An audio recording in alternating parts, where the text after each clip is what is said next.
Passamos a apresentar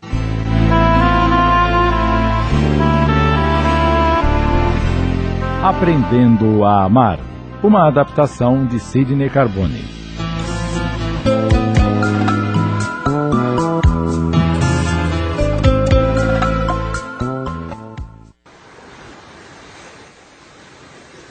Luísa caminhara até a praia e sentara-se no banco do jardim em frente ao mar.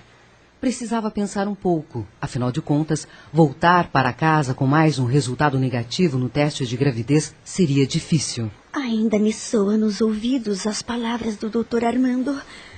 Foi alarme falso. Sua ansiedade está lhe atrapalhando nas tentativas de engravidar. Tenha calma e paciência que tudo vai dar certo. Luísa sentia as lágrimas quentes a lhe escorrerem pela face num misto de angústia e decepção. Seus pensamentos fervilhavam em sua mente. Não consigo compreender por que isto está acontecendo. Justamente comigo que acalento desde a mais tenra idade o desejo de ser mãe, que vejo na maternidade a realização de minha vida.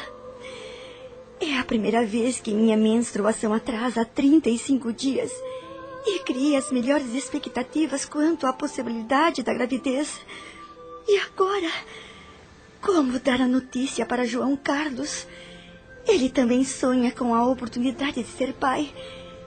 Como lhe dizer que não estou grávida depois de tantos tratamentos e medicações? Ela olhava para o oceano à sua frente, como que aguardando uma resposta. Deus não está sendo justo comigo. Existem tantas crianças abandonadas pelo mundo. Quantas mães largam seus filhos pela vida, pelas ruas.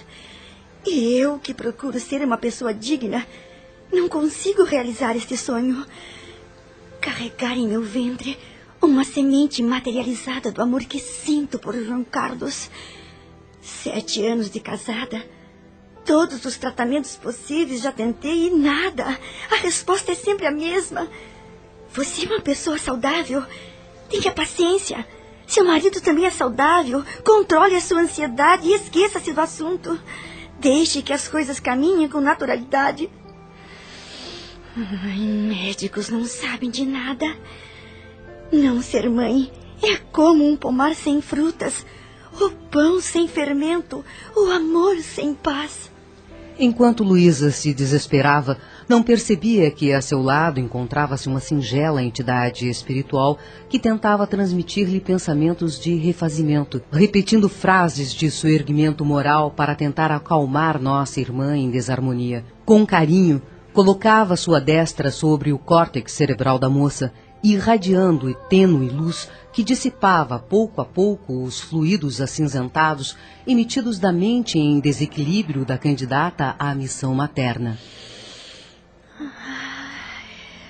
Luísa suspirou profundamente e, sem compreender muito bem o que acontecia, desviou sua atenção para a beleza do oceano, permitindo dessa forma que as vibrações saudáveis a envolvessem. Sem saber de onde vinha aquela força, foi se acalmando e harmonizando sua tela mental. Instantes depois, levantou-se e seguiu até a areia da praia. Tirou as sandálias e deixou que seus pés recebessem o carinho das pequenas ondas que chegavam até a beirada. Tentava pensar em como iria dizer a João Carlos sobre mais uma tentativa fracassada.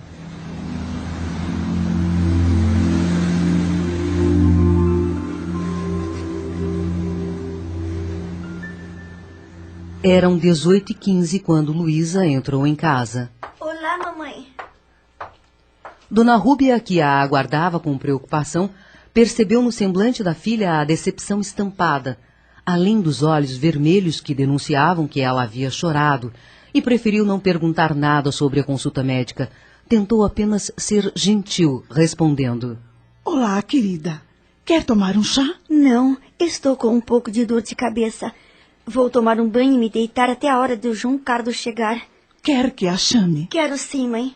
Rúbia, humilde lidadora da causa espírita e conhecedora das leis de causa e efeito que regem a vida na Terra, procurou direcionar sua mente para uma prece fervorosa em benefício do lar da filha querida.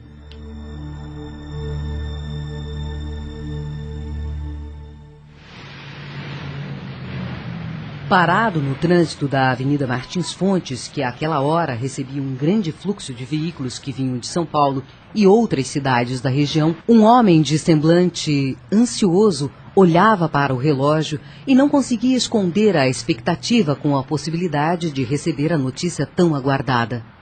Não vejo a hora de chegar em casa. Homem de ideal, advogado respeitado, sentia-se agora uma criança sonhadora. A alegria estava transbordando do seu coração. Acho que desta vez aconteceu. Luísa nunca ficou com a menstruação atrasada tantos dias. A entrada da cidade de Santos àquela hora era uma loucura, com tantos automóveis e caminhões que se dirigiam ao Cais Santista. Finalmente, o sinal abriu e ele pôde seguir em frente. João Carlos vibrava com a possibilidade de chegar logo em casa e pensava: não vou mais ter que aguentar aquelas perguntas chatas dos colegas do escritório e do fórum. Então, cadê o herdeiro? Como é possível que depois de 7 anos de casamento você ainda não aprendeu a fazer um filho? Eles que me aguardem. Amanhã aquele escritório vai virar uma balbúrdia quando eu lhes contar que vou ser pai.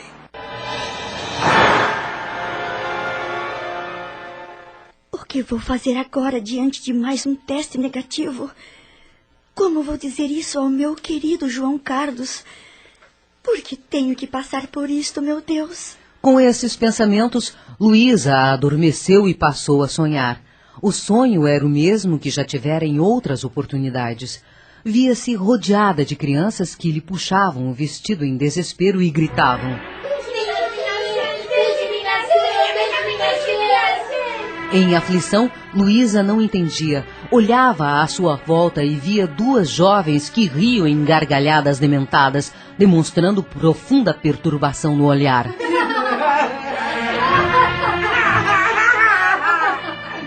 Em pânico, sempre acordava gritando. Não! Com aquele quadro de horror estampado em sua mente. Meu Deus! Será que estou ficando louca?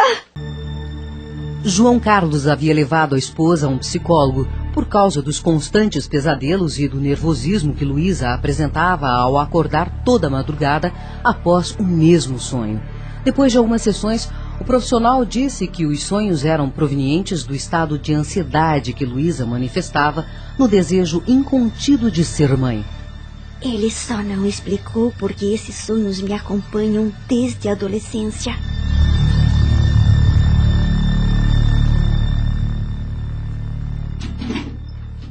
Boa noite. Boa noite. E então, dona Rúbia, como foi a consulta? Luísa está bem? Ai, tenha paciência, João Carlos. Parece que ainda não foi desta vez que Luísa engravidou. Onde está ela? No quarto.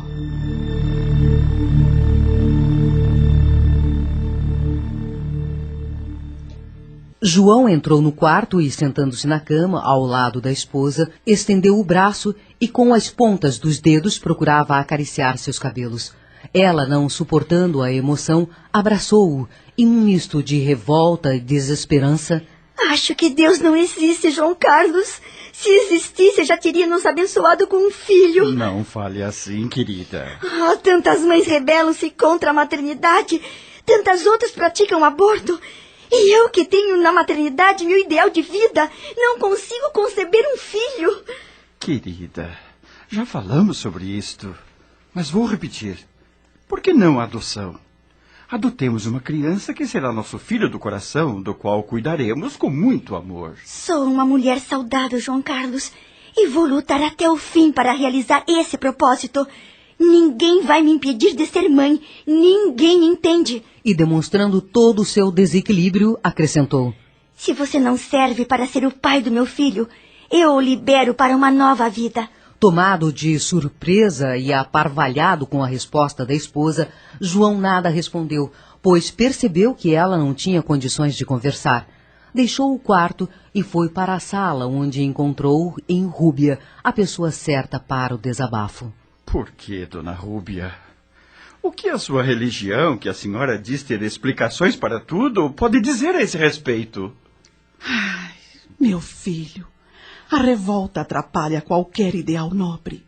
Muitas vezes não conseguimos encontrar explicações para certos fatos, analisando somente a vida atual. É preciso tirar o véu da nossa visão limitada a uma única experiência física. Vocês não são os únicos a passar por esse problema. Todos os exames foram favoráveis à realização da gravidez desejada. Porém, nada acontece nesta vida que não esteja submetido às leis naturais de ação e reação.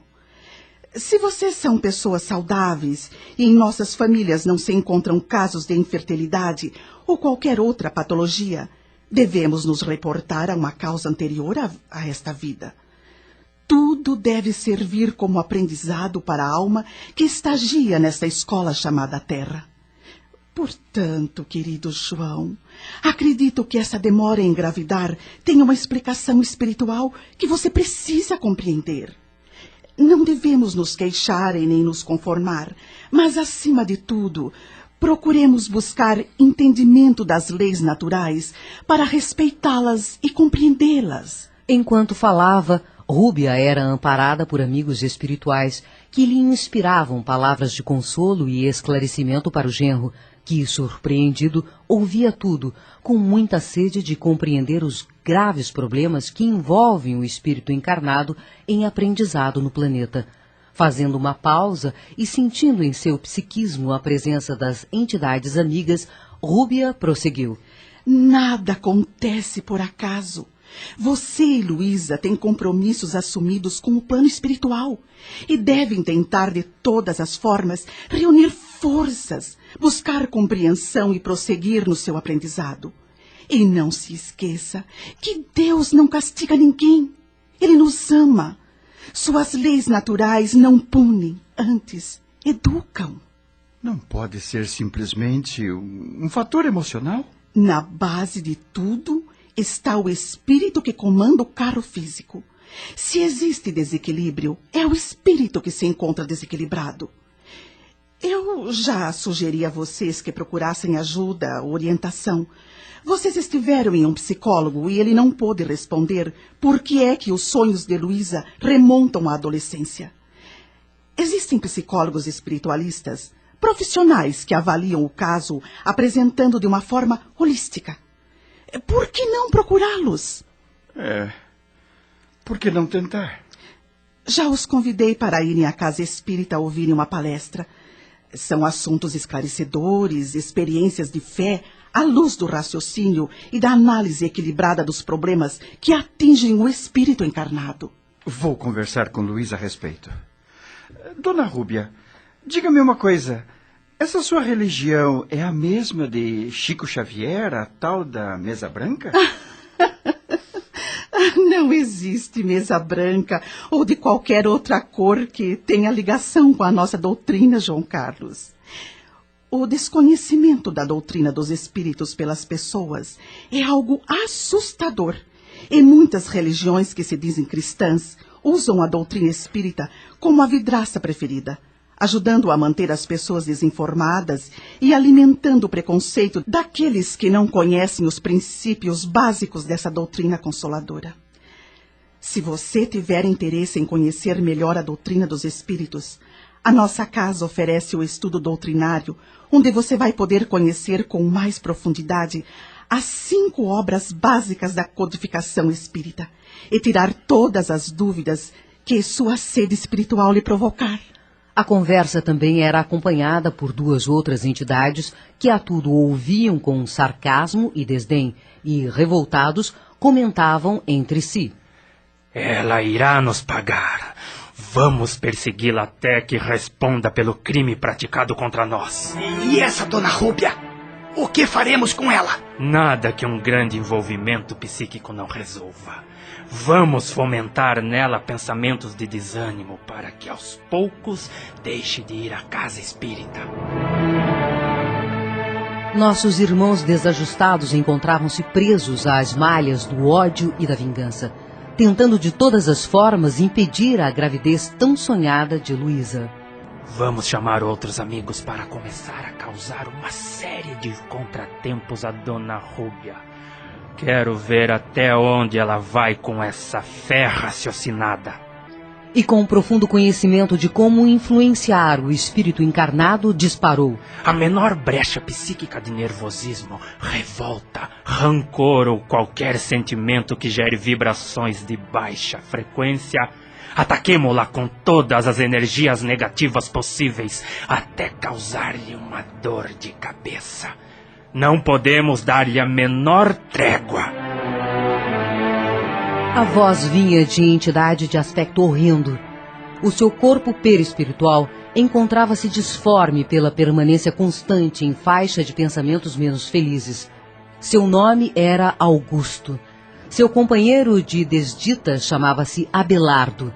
Os dois parceiros, enredados nesta trama, vincularam-se à nossa irmã através de um passado em que os três se comprometeram junto às leis divinas.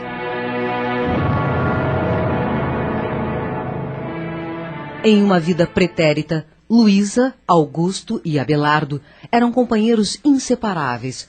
Luísa, com conhecimentos profundos sobre manipulação de ervas e rústicos conhecimentos medicinais, juntamente com esses companheiros, atendia mulheres equivocadas que, por acidente, acabavam ficando grávidas, através de relações inconfessáveis, adultérios e tramas das mais diversas, envolvendo sexo e interesses escusos.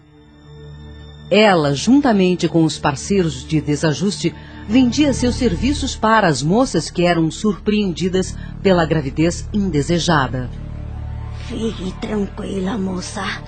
Se tiver o dinheiro que lhe pedi, vai ficar livre desse incômodo hoje mesmo. Acabamos de apresentar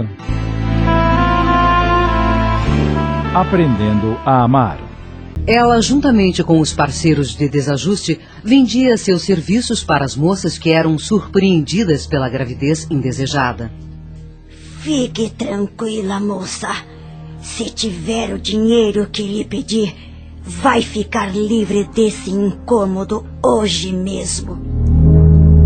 Ervas e toda sorte de drogas que pudessem provocar o aborto eram comercializados por eles. Foram responsáveis pela morte de muitas crianças nas mais variadas fases de gestação. Um dia, Luísa, ou seja, Jerusa, naquela encarnação, recebeu a visita de uma jovem, filha de família influente da cidade de Santos do século XVIII. Boa tarde, senhora.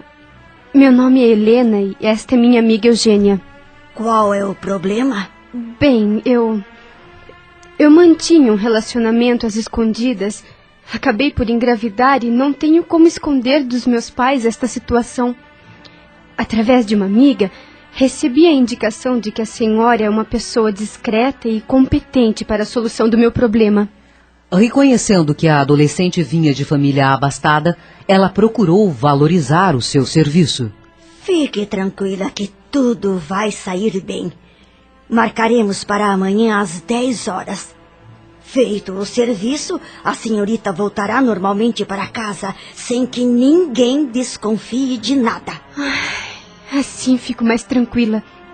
Quanto tenho que lhe pagar? Bem, vejamos. Vendo ali a oportunidade de um grande lucro, Jerusa cobrou 2,5 vezes o que normalmente cobrava de outras pessoas. Não há problema, senhora. Pagarei o que me pede.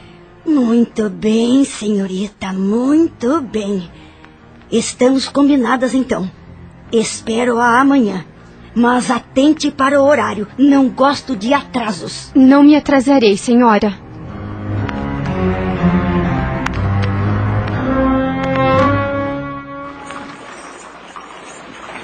No caminho de casa, Helena dizia para a amiga: Será que faço bem em abortar, Eugênia? E se conversasse com meus pais? Tenho medo e acredito que eles não vão aceitar, pondo-me para fora de casa. Ai, eu estou tão nervosa. E eu tanto quanto você. Não sei o que lhe dizer com relação aos seus pais. Será que vai dar certo? Dizem que essa mulher é muito competente.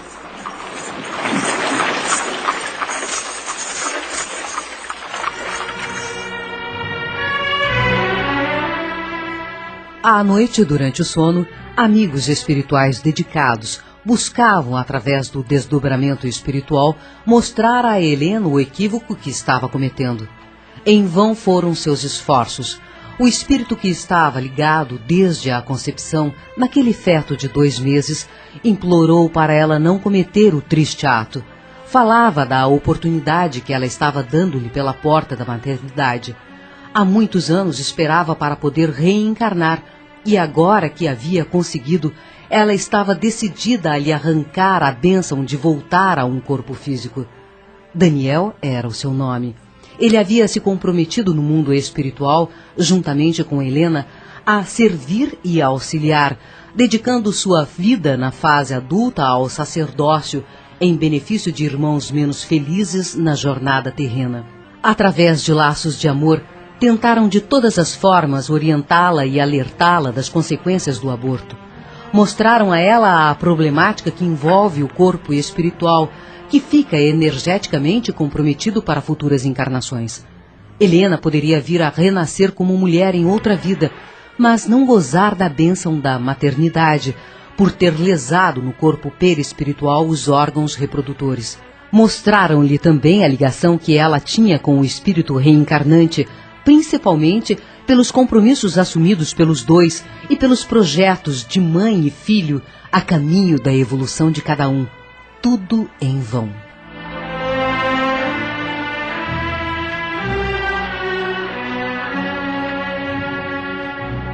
Helena acordou cedo e ansiosamente preparou-se para praticar o ato que repercutiria em várias encarnações futuras. Despertou com a sensação de ter sonhado. Uma pessoa lhe dizia para não fechar a porta de entrada da vida física. Era um apelo muito forte, a ponto de emocioná-la. O que está acontecendo? Sinto-me tão estranha. Lembrou-se do jovem que a engravidara. Ela o procurou, mas ele pediu para que o pai o mandasse a Portugal. E no primeiro navio que partiu de Santos, estava a bordo o jovem Inácio, que também infringira as leis divinas com o seu acovardamento diante da situação. Ignorava que, por tudo o que acontecesse com Helena e o bebê, ele também seria responsabilizado. A lei de ação e reação preside a vida de todos nós, sem exceção. Tudo seria diferente se Inácio tivesse assumido a criança que espero. E Eugênia que não chega? Já passa das 8h30. Será que aconteceu alguma coisa com ela? Enfim, Eugênia chegou, dirigindo-se logo ao quarto de Helena. Ao entrar, encontrou-a nervosa com sua demora. Ai, até que enfim, Eugênia. Pensei que não viria mais. Por que demorou tanto? Combinamos de estarmos na casa da dona Jerusa às 10 horas. E ainda falta 15 para as 9.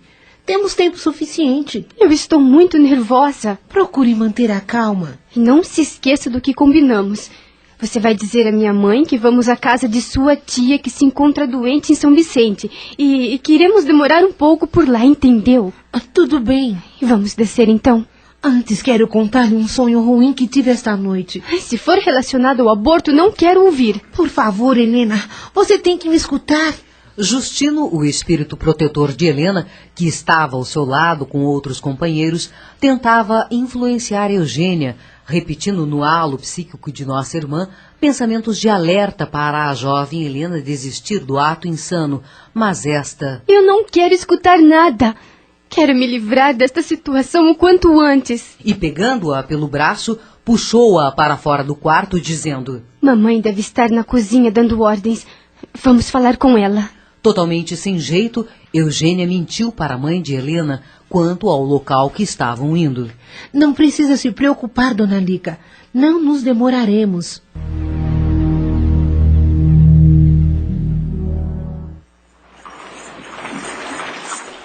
Durante os 55 minutos do trajeto, as duas jovens ficaram caladas, pensativas e cabisbaixas, como a pressentir o que estaria por vir. Assim que o veículo parou em frente à casa de Jerusa, Eugênia tentou, mais uma vez, falar à amiga sobre o sonho que tivera, mas ela... Nada vai me fazer mudar de ideia. Vamos descer. Logo após a primeira batida à porta, esta se abriu e surgiu diante das jovens Um homem de cabelos desgrenhados, roupa maltrapilha e sorriso irônico nos lábios. Helena, procurando controlar os nervos, disse: Temos hora marcada com a dona Jerusa. Entrem, ela as aguarda. As jovens entreolharam-se e, vacilantes, caminharam para o interior da casa. Ao passarem pelo corredor, encontraram-se com outra jovem de aspecto cadavérico, que saía do interior de um quarto, meio sonsa, como se estivesse anestesiada, e logo desapareceu no fundo do corredor. Eugênia comentou baixinho com Helena: Pense bem o que vai fazer, Helena. É muito triste sentir-se vazia, depois de experimentar a vida pulsar dentro da gente. Triste é ser desprezada por quem amamos e correr o risco de ser posta fora do lar. Queria que você estivesse em meu lugar para ver o que faria. Nesse instante, Jerusa surgiu à porta do quarto e... Entrem. A psicosfera ambiente era desagradável. As vibrações deletérias eram terríveis. Naquele lugar encontravam-se entidades dementadas. Era um quadro dantesco, onde se destacava a falta de higiene. Havia lençóis amarelados e sobre um móvel, instrumentos que mais pareciam ferramentas agrícolas em tamanho miniatura. O protetor de Helena, Justino, que não era percebido pelas entidades doentias devido à diferença vibracional, adentrou no ambiente com Erasmo e Arlindo, outros amigos espirituais trabalhadores experientes no socorro a entidades que tinham frustrada a sua reencarnação através do aborto. Com uma equipe socorrista, eles retiravam do local alguns irmãos que estavam em pranto convulsivo diante da oportunidade perdida. É uma perturbação psíquica dolorosa que esses espíritos experimentam quando desligados abruptamente do feto que lhes servia de porta de reentrada para o mundo físico. Muitas dessas entidades, depois de retomarem a consciência, rebelam-se contra a companheira que lhes seria a mãe amada e insanamente passam a persegui-la, vendo nela o móvel de sua desdita. Justino e os socorristas tentavam envolver Helena em sensações de paz e amor, como última tentativa de despertar a jovem para a estupidez que estaria praticando. E então, trouxeram o dinheiro? Acostumada a lidar com aquela situação como um comércio inescrupuloso, Jerusa tornara-se uma pessoa insensível, movida apenas pelo benefício financeiro. Olhando as duas jovens assustadas, voltou a perguntar: Trouxeram ou não trouxeram dinheiro? Fiquem sabendo que se não trouxeram dinheiro... Trouxe sim, dona Jerusa. Aqui está. O pai de Helena, próspero exportador de café, costumava presenteá-la com joias, as quais ela tratou de vender o mais rápido possível a fim de conseguir o dinheiro para o aborto abominável. Muito bem, senhorita. É um prazer servir pessoas que não regateiam preço. Entregando a pequena bolsa de moedas a Jerusa, Helena adquiriria naquele instante a falta de paz por muitos anos. Aguardem um instante. Vou guardar o dinheiro. Dirigindo-se para um outro cômodo da casa, a inescrupulosa mulher chamou Augusto. Vamos conferir o dinheiro. Pois não, Jerusa? Olhos brilhando de cobiça, Augusto a auxilia na contabilidade de quem adquire dívidas dolorosas junto às leis divinas. Depois de contar as moedas... E então? Nenhuma moeda a mais, nenhuma a menos. Lidar com pessoas abastadas é outra coisa. Logo poderemos comercializar outros tipos de medicamentos.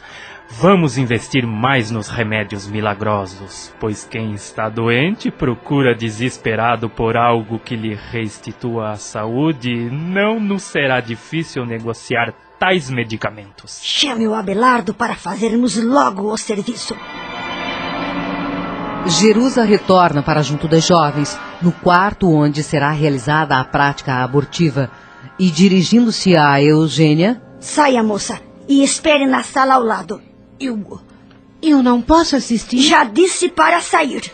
As amigas entreolham-se, ambas se emocionam e uma lágrima denuncia a emoção que estão sentindo. Helena era pouco mais que uma criança e como tal agia, sem pesar todas as responsabilidades que aquele ato implicaria em sua vida.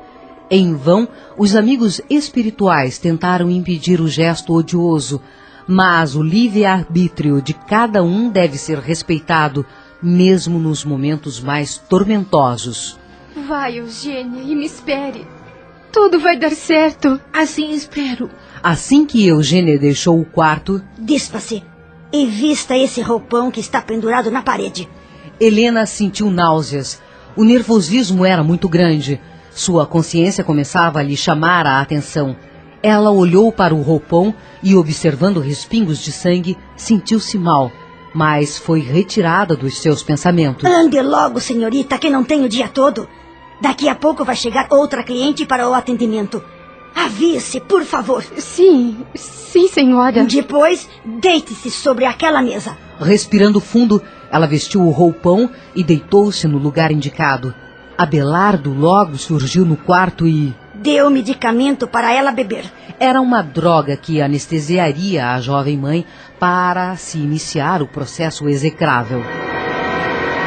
Alguns minutos se passaram e, demonstrando sonolência, Helena começou a falar de maneira lenta e incompreensível. Por favor, não demore muito. Como estava demorando para adormecer... Faça-a cheirar um pano com éter, Abelardo, para que adormeça de uma vez. É pra já. Num gesto brusco, ele derramou quase meio vidro da droga num pedaço de pano imundo e colocou-o sobre o nariz de Helena. Vamos, respire, respire. Em seguida, Helena desmaiou. Pronto, Jerusa. Vamos começar o serviço. Iniciou-se então a prática insana. O irmão Erasmo procurava amparar Daniel, o espírito reencarnante que, em choro convulsivo, se debatia em gritos de socorro e desespero total. O instrumento, Abelardo. O homem passou-lhe uma faca que parecia uma foice em miniatura. Jerusa introduziu-a no útero da jovem mãe e, com uma prática assustadora, cravou no pequeno feto sua ponta, trazendo para fora o primeiro pedaço do corpinho em formação.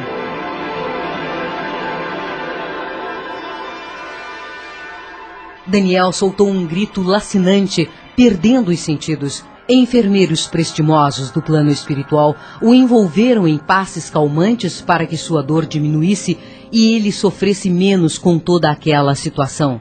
Vamos continuar. Vamos continuar. E Jerusa introduziu novamente a faca no útero de Helena para retirar os restos do embrião já sem vida. Daniel soltou um grito lacinante, perdendo os sentidos. Enfermeiros prestimosos do plano espiritual o envolveram em passes calmantes para que sua dor diminuísse e ele sofresse menos com toda aquela situação. Vamos continuar. Vamos continuar. E Jerusa introduziu novamente a faca no útero de Helena para retirar os restos do embrião já sem vida. Justino olhava entristecido para Daniel e para o que sobrou do feto, agora em pedaços, e pôde observar que o cordão fluídico que liga o perispírito ao corpo físico ainda não havia se rompido totalmente. Infelizmente, é mais uma porta que se fecha para o retorno de um irmão à escola planetária. Ainda estavam acontecendo as ligações celulares entre o perispírito do nosso companheiro Daniel com o veículo físico que lhe serviria de corpo, com 8 semanas de gestação. Todo o processo reencarnatório estava em franco andamento. É muito amargo esse momento para os irmãos comprometidos com o programa reencarnacionista. A maternidade é um degrau enorme na escala ascensional do espírito em evolução. Não dá para explicar o que ocorre de fato numa situação como essa. A linguagem humana não oferece instrumentos para que possamos descrever o quadro doloroso que envolve o aborto e suas consequências. Helena lesou com o aborto o corpo espiritual, acarretando para si complicações enormes para o seu futuro evolutivo. É possível que em futuras reencarnações, se retornar à Terra como mulher, não será abençoada pela maternidade redentora. Não haverá um castigo divino. O que ocorre de verdade é a resposta que a lei de ação e reação nos demonstra em nossa jornada. De repente... Não é possível. O que houve, Jerusa? Aconteceu um acidente. Como assim? Acho que furei o útero desta menina. Você está maluca? Olha só, o sangue não estanca. Isso sempre acontece. Não é um sangramento normal. Vá chamar o Augusto, rápido. Assustado com a situação, Abelardo sai do quarto correndo, sem observar que Eugênia estivera escutando atrás da porta e afastara-se no momento em que ele a abria. Será que alguma coisa deu errado? Desconfiada, ficou quieta e resolveu esperar mais alguns minutos para ver o que estava acontecendo. Seus pensamentos são interrompidos pelos passos rápidos de Augusto, que vinha em companhia de Abelardo, o qual tremia e transpirava. E Augusto, entrando no quarto, questionou Jerusa. O que está acontecendo? Ela está tendo uma hemorragia e não posso fazer nada. Você tem razão. O que vamos fazer? Não sei. Ela está morrendo. Se isso acontecer, seremos acusados de assassinato. A menos que... Quê? Vamos, continue. A menos que sumamos com o corpo. Podemos fazer isso, mas... E a amiga? Vamos dar um jeito nela também. Abelardo? Fale, Augusto. Vá lá fora e dê um jeito de sumir com o veículo que as trouxe, enquanto eu cuido da outra mocinha. Depois volte para arrumar suas coisas, pois teremos que viajar por uns tempos. Os amigos espirituais procuravam amparar Helena e, aplicando passes magnéticos, auxiliavam naquele transe doloroso em que se enredara. A ajuda era prestada, mas ela passaria pela fase de perturbação que ocorre com todo espírito depois do desencarne e, mais que isso, enfrentaria a própria consciência quando do seu despertar. Augusto deixou o quarto e foi ter com Eugênia. Aproximou-se dela e iniciou uma conversa. Tudo bem? Sim, senhor. E minha amiga? Logo ela irá sair do quarto e vocês poderão ir para suas casas. O senhor acha que o serviço ainda vai demorar muito? Mais alguns minutos apenas. Está quente, não é? A senhorita aceita um refresco? Bem, eu aceito, sim. Espere só um instante, por favor. Augusto foi à cozinha e retornou 5 minutos depois com um copo de refresco. Tome. Obrigada, senhor. Sem suspeitar de nada, Eugênia tomou o refresco preparado por Augusto, no qual continha uma dose de veneno mortal. Bem, senhorita, vou ver se o serviço já terminou. Com licença. Assim que entrou novamente no quarto, Jerusa, meneando a cabeça negativamente, disse-lhe: Ela está morta. Eu já dei um jeito na amiga também. É só aguardar alguns minutos para o veneno fazer efeito. As entidades socorristas auxiliavam Eugênia, que sofria muitas dores com o efeito do veneno. Pouco tempo depois, também estava morta. Helena e Eugênia retornavam ao mundo espiritual de forma dolorosa, mas cada uma teria o despertar correspondente ao seu grau evolutivo. Depois de um determinado tempo, Helena sentia-se tonta, via vultos à sua frente, vivia uma situação estranha, onde percebia o corpo enfraquecido e não conseguia distinguir nada à sua volta. Sentia a dor do ferimento provocado pelo aborto e ouvia um choro infantil que entrava pelos seus ouvidos e ecoava dentro do seu coração. Eugênia, por sua vez, logo após o desenlace do corpo físico, sentia muitas dores estomacais e era tratada com imenso carinho por irmãos que a amparavam e a retiravam daquele local para um posto socorrista próximo à crosta.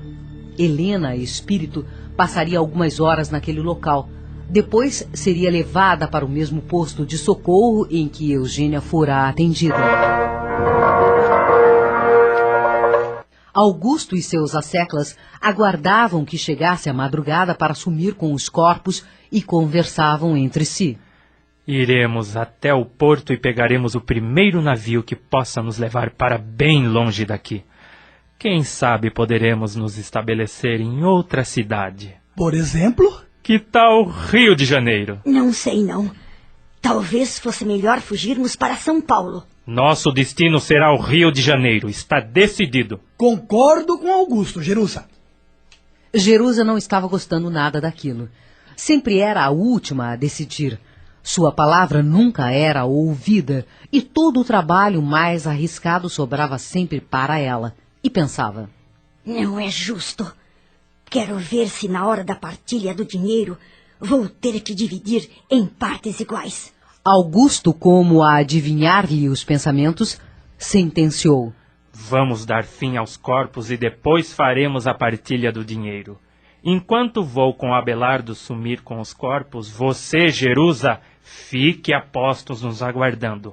Tome conta do dinheiro que já voltamos. Pode me dizer aonde vai jogar os corpos?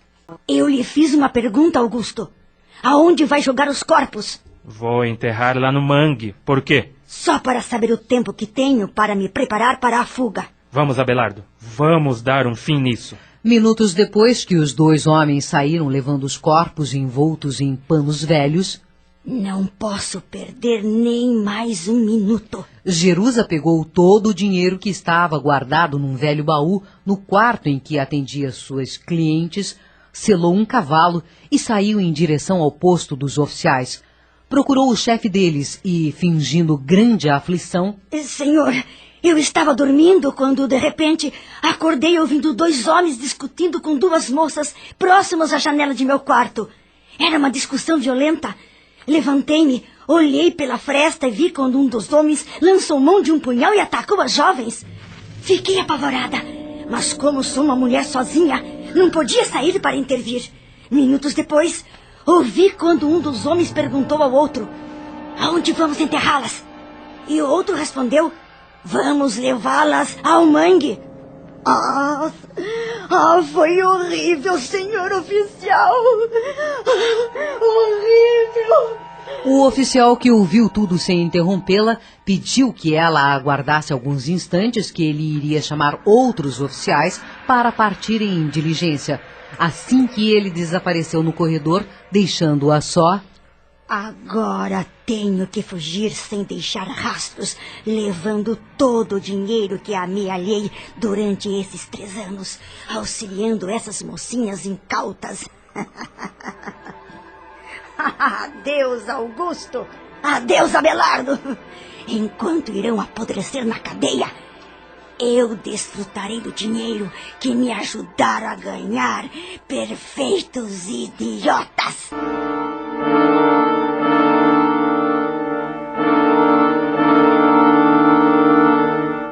Não foi difícil para os oficiais encontrarem os sinais da carroça que fora utilizada para o transporte nefando e, assim, flagrarem Augusto e Abelardo se preparando para enterrar os corpos das jovens amigas. Está ouvindo, Abelardo? Sim. Ao divisarem os homens que vinham ao longe... São os oficiais de polícia. Jerusa deve ter nos denunciado. Maldita! Vamos fugir! Rápido! Eles tentaram empreender a fuga, mas foram perseguidos pelo mangue, sendo mortos pelos homens em ação.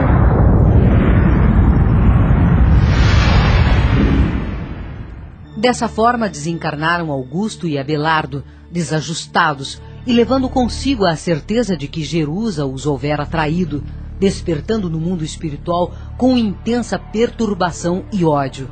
Jerusa, por sua vez, radicou-se em São Paulo, onde, por desequilíbrio psíquico do remorso que a consumia, veio a desencarnar 2 anos depois, vítima da tuberculose e sofrendo a perseguição que a sua consciência e os seus atos lhe impuseram. Tinha alucinações terríveis, com crianças lhe pedindo para nascer, e sofria também pesadelos cruéis com os 2 companheiros de desdita. Augusto, que se vinculara a mentes inteligentes e doentias, aprendera a utilizar-se da hipnose, escravizando Abelardo para os seus interesses escusos. Espírito inteligentíssimo, usara todo o seu potencial para aprender a manipular habilidades psíquicas, penetrando assim no campo mental da criatura em desajuste. Tinha a compreensão do que era monodeísmo, fixação mental, a forma mais eficaz de se influenciar uma pessoa que se encontra com os pensamentos viciosos. Depois de alguns anos, as leis divinas promoveram o reencontro de Augusto, Abelardo e Jerusa. Todos foram socorridos para novo projeto reencarnatório. Mesmo carregando em si muito ódio, Augusto e Abelardo aceitaram nova reencarnação, tendo Jerusa como mãe, que os auxiliaria na bendita tarefa de elevarem-se juntos a caminho do bem. Providências foram tomadas. Rúbia, espírito amoroso que a acompanhava Jerusa há muitas encarnações, recebeu-a como filha querida. Jerusa, então reencarnada como Luísa, tentava resgatar as faltas cometidas e teria de fazer grande esforço para alcançar êxito em sua nova jornada. Enquanto Luísa crescia para o prosseguimento do programa, Augusto e Abelardo recebiam tratamento e orientação para, no momento certo, retornarem ao corpo físico. Já adulta, Luísa conheceu João Carlos, o companheiro ideal para o cometimento.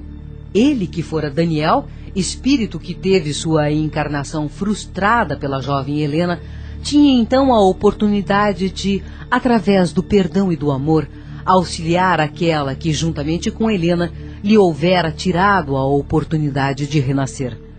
Comprometeu-se a auxiliar Luísa nas provas retificadoras que a vida lhes apresentaria.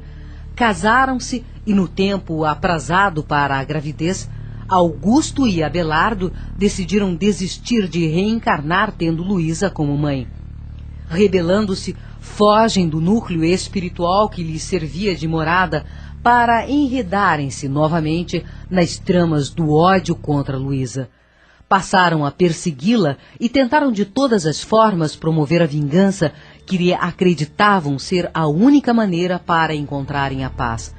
Luísa, empenhada em cumprir o programa libertador, canalizou seus pensamentos para a maternidade sagrada, não dando, desta forma, campo para que os irmãos infelizes penetrassem em seu perispírito. Augusto e Abelardo dirigiam suas energias deletérias para nossos irmãos Luísa, João Carlos e Rúbia, mas em vão eram seus esforços, pois nossos irmãos não forneciam oportunidades para o ataque psíquico, mas eles estavam apostos para desfechar o ataque preciso, no momento de uma discussão, de um atrito qualquer que lhes permitisse envolver a pessoa em desajuste. Assim, passavam horas vigiando o lar de Luísa, atraíam mais irmãos dementados, entidades que, como eles, pensavam somente em vingança.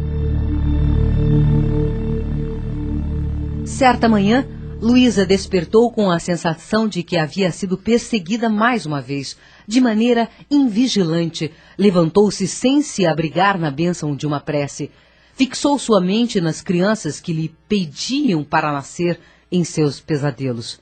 Conforme ia pensando, mais era envolvida em sensação de pavor e medo, e ouvia uma voz lhe dizer ao ouvido: Se você não pode ser mãe, de que vale sua vida?